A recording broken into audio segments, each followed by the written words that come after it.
This is a recording of the advice given by Her Holiness Mataji Nirmala Devi on the first day of the 3-day Shibir held at Boldi from 26 January to 29 January 1977. During this first day, that is on 26th, Mataji has advised in the form of question and answers. Sahaj Yogis were asked to ask questions or doubts about the rites of Kundalini. I'll try to cover most of the points that you have asked, but I must say that I was very happy to hear most of the questions because that shows that your inquiry is getting subtler and subtler. That you already know about the gross side of chakras, and now you want to know the subtler forms. Now, the first question was which should be taken up first is the one how the chakras come into human beings, what time, what stage of life, because that should be the first question.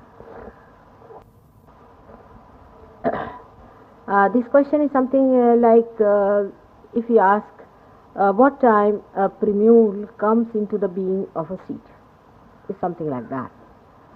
That a human being, when he dies, as I have told you before, he does not die fully. Only a part of him dies, which is mostly the earth element, and the rest of the elements remain there. The rest of the body disappears,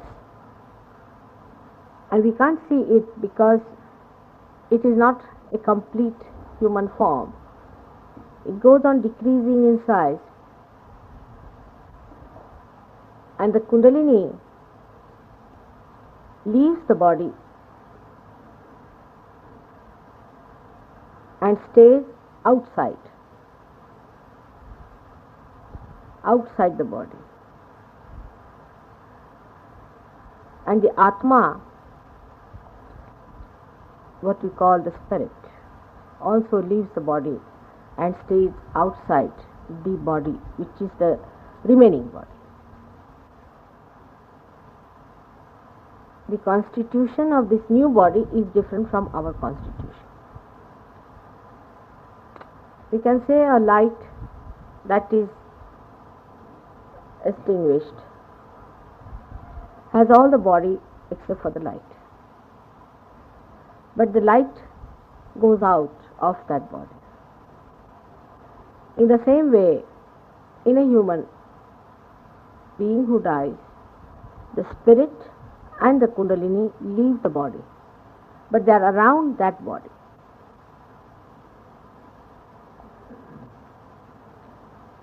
And it's a great procedure that follows, which is fantastic. It's unbelievable how the body disappears into different elements also. But first of all, let us see when such bodies which remain like that, they go into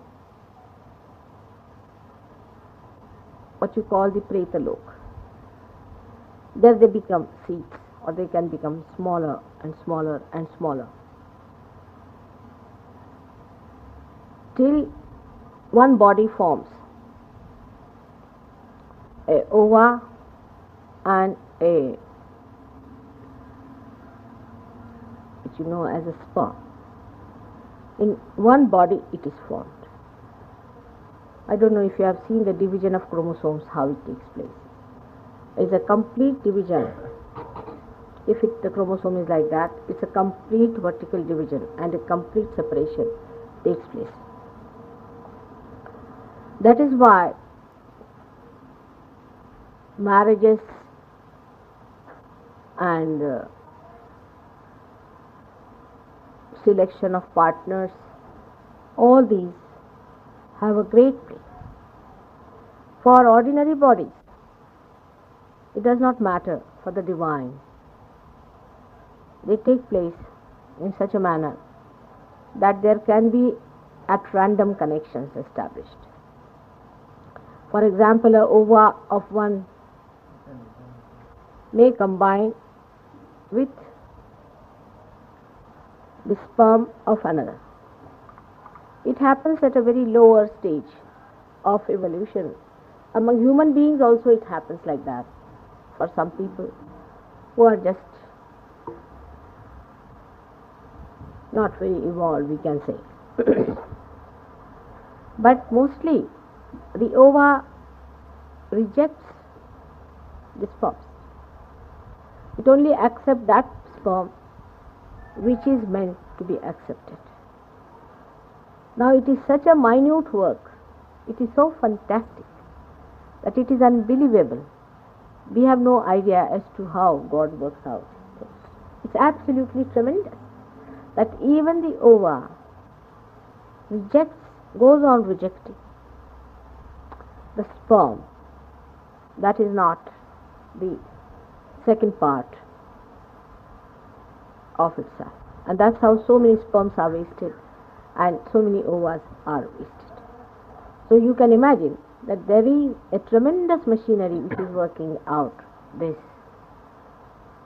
Especially people who are realized, even they are reborn, all the forces of the divine combine to see that this ova is placed with a person who is ultimately going to meet the person who has the proper sperm, so that there is no problem as far as the meeting is concerned. And the divine takes all the care of these great souls.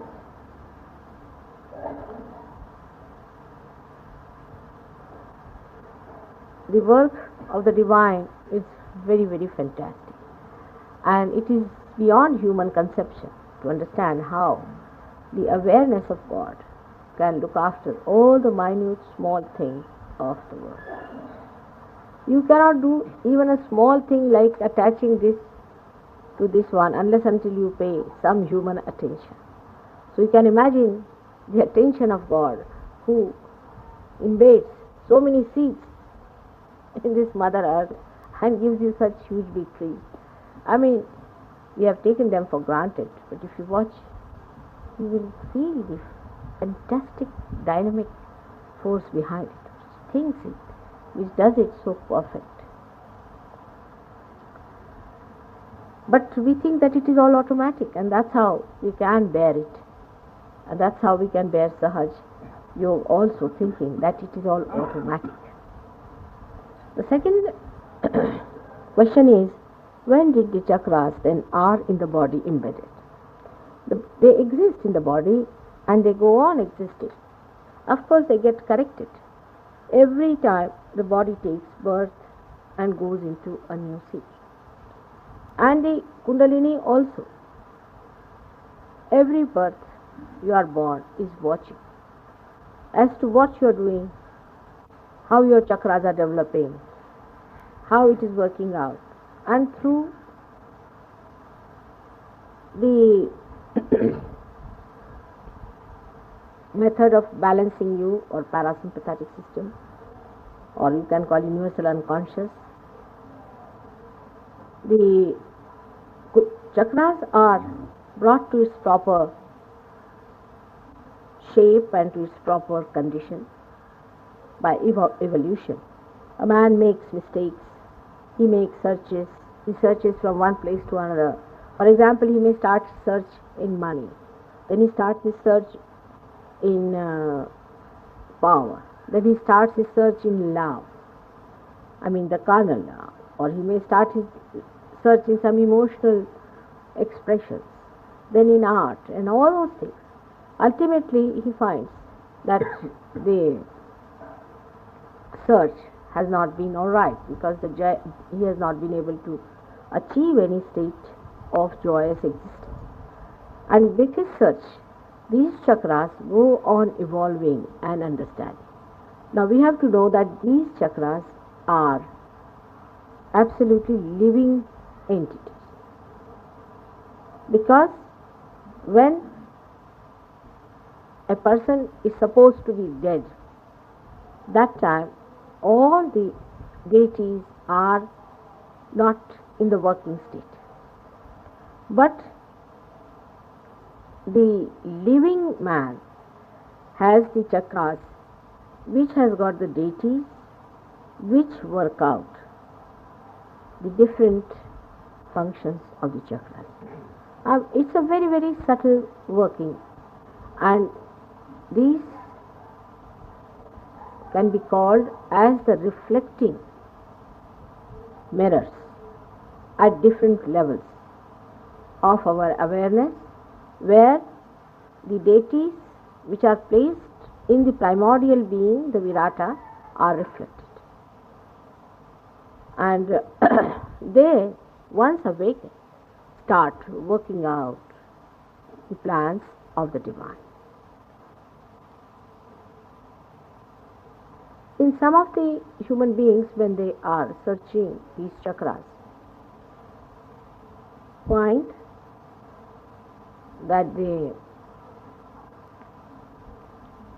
person or the subject is going to the extremes of things. And this comes because a human being has got freedom to choose. And in his freedom, he goes to the extremes. And by going to the extremes, the chakras get damaged. Going to the extremes is what we call is sin. To be in the center, to lead a moderate, simple, balanced life, and stick to the values of our sustenance is the best life. But if you start going to the extremes, then the sin starts. And the sin, in the Bible it is written that the wages of sin is death. So the death occurs. Now the death actually, doesn't take place, but what happens is that a part of the chakra gets damaged. It can be a physical hankering, it can be mental, it can be emotional, it can be spiritual, it can be anything. If you go on working out an imbalanced solution, then these chakras get spoiled at different points. That's how your chakras get spoiled.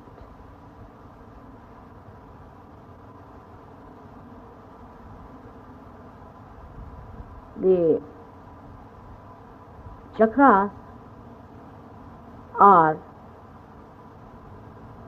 according to our awareness in different states. For example, for a doctor or for all of us, we know that we have plexuses in our body.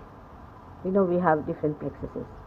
Like we can say pelvic plexus, we've got solar plexus, we've got aortic plexus, we have got cardiac plexus, we have got cervical plexus, we have got optic chiasma, we've got limbic area to act, or we can say pituitary and pineal body at optic chiasma, and then we have got limbic area where we have got certain points which are active. This every doctor knows because they have even tested the limbic area of some monkeys, and they found that if you excite the limbic area of the monkeys, they feel very joyous with electricity. So all these chakras in the body of a human being are only felt as gross expressions, which we call as plexuses in the parasympathetic and sympathetic channel. They are all connected, as I have told you, that the sympathetic comes from both the sides and creates the central channel, and that is the parasympathetic. So it depends on the balance of both these sympathetic that the parasympathetic works out well. When the balance breaks up, any balance can upset both of them, and when it is completely broken, then they become on their own, and that is how it is the complete so-called liberation of man from God's grace.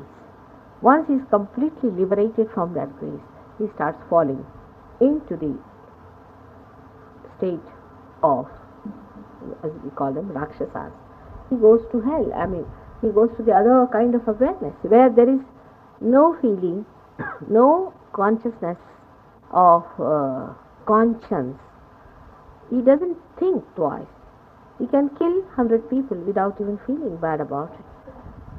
He loses all his emotional side, and also he loses all his wisdom. What remains in him is his own ambitions and his own desires or his depravity. And he goes on without feeling any compunction or any binding from the divine or his own dharma.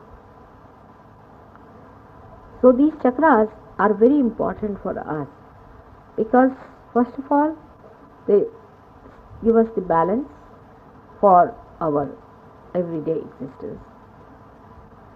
They give us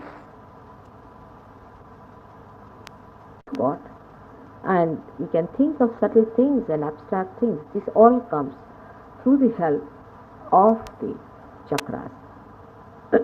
If you ask me if the animals have the chakras, they have, but they don't have all of them separated. Sometimes they are confused chakras, and all the chakras are not separated from each other, and they are not all open out because of their evolutionary process is not yet complete. But some animals I've seen have got a awakened kundalini, and they are realized animals I've seen. So it is possible even for animals to be very dharmic than men are, and sometimes it is surprising how they can discriminate better than human beings can. Apart from that, some animals I've seen have got a awakened kundalini, and they are realized animals I've seen. So it is possible even for animals to be very dharmic than men are, and sometimes it is surprising how they can discriminate better than human beings can. Apart from that, animals are kept under the bondage of God, and whatever is their sustenance is done by them. They don't have to think about it. For example, a dog is a dog, a cat is a cat, and a tiger is a tiger. So only the human beings can be a dog, can be a scorpion, can be a snake, and can be a saint. So it's only possibility in the human being that you can find all the animals existing side by side. And can be any time these animals can come out, and you may be surprised at yourself the way they suddenly jump out and start barking at you. So that is what human beings are, because whatever has been in our past is within us. Whatever animals we have been is within us. So all that is there. But whatever we are going to be also is there. Whatever we are going to achieve is also there. For human beings, the future, past, present exists, but for God it does not. So for him to plan and to organize and arrange is very easy stuff, because if you do not have such demarcating things, you just organize things much better. And his methods are because of his own, I should say, awareness, a status, a almightiness, I can say, or it's just his nature that he's like that he can manage things very well. And you cannot explain them with one event after another event, how he has managed and how it has happened. He does it just because he is capable of doing that. He need not do it all that with understanding or thinking about it as human beings do, because he does not have to think either, because he is that, you see. He is the power and he does everything. He is the consciousness, so he does everything without putting any effort into it. And it's a very different state, which perhaps you can understand as Sahaj Yogis, that just you move your hands and you find the Kundalini moving the other side. Now you may say, why is it moving after all? You must think about it. You are realized, so you can do it, but not a person who is not realized. If he puts his hand like that 100 times, nothing is going to work out. Only you can raise the Kundalini. The reason is your awareness is different and his awareness is different. Your powers are different and his powers are different. So in the same way, God, who is all power, for him, even moving his finger, he can move the whole universe. After all, he is God. And that's why for human beings it is said that you better have faith in God, because that's the best way you can solve your problem.